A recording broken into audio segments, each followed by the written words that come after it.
Hello friends and welcome to another video. Today in my sketchbook I will be drawing some pugs.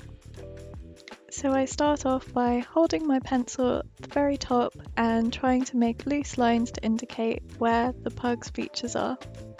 Once I was happy with these lines, I then began to darken the areas that I felt comfortable with. In this particular case, I start with the nose working outwards.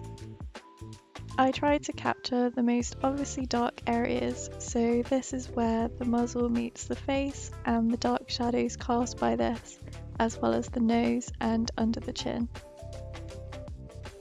I then added some shading to distinguish this part of the face from the rest of the face, which is a much lighter colour. I did this with some simple hatching. I then began to work on the fun part of the face. Pugs have really defined wrinkles, so this made it really easy to draw as a line drawing.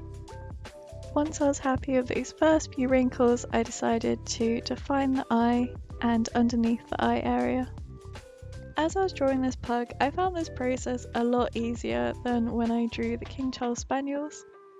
I think it's mainly because they are defined by these really deep wrinkles, which helps with this line drawing, in comparison to the King Charles Spaniels, which had much longer fur and less prominent features.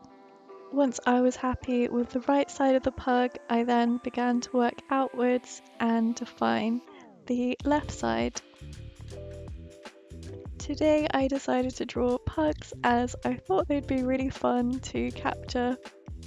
I recently learned that pugs were originally thought to have been bred in China, and they've long been associated with Chinese royalty. Not only that, but it is thought that pugs were brought to Europe in the 16th century. Once they were brought to Europe, they also became a fan favourite with royalty, most notably the House of Orange in the Netherlands. I found it really intriguing learning about this, as I wouldn't have necessarily associated pugs with royalty. I was pretty happy with the pug drawing at this stage, and I just decided to be a bit braver and darken the areas that had a big contrast, so for example the muzzle and the ears, to really make them stand out from the lighter shading that I've done on the wrinkles of the pug.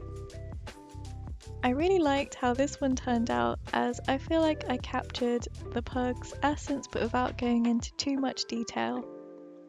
Next up, I thought it'd be a lot of fun to draw a pug from the side. I found this pug a little bit more challenging to draw just because it was a lot smaller scale, but I tried my best to add those little details to make it come to life, in particular focusing on the dark areas such as the shaded parts of the eyes and also darkening its little muzzle. Although this pug I drew was a little bit simplified, I still thought that I captured its character fairly well. I think I liked this reference in particular due to the showing off of this pug's little tail. There's something just really adorable about their tails, that they're just like a perfect little swirl, so I thought this pose really showed it off well.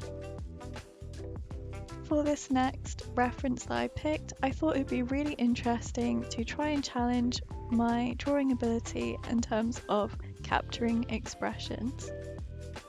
So in this particular reference, it looks like this pug looks a little bit guilty. Once I'd sketched out these basic guidelines, I then began to outline the lines that I felt confident with, such as the muzzle and the details of the eyes and the ears. Whenever I'm drawing, whether it be a person or a puppy, I always feel most comfortable when I've nailed the face down. Once I'm happy with the face, I feel like the rest of the piece doesn't need as much detail, as the face will carry the drawing through. So once I was happy with the face, I then began to add shading to the rest of the body, as well as defining the little paws of this pug. Since I wanted to practice expressions, I thought I couldn't end with a sad pug, so I decided to pick a reference with a happy face.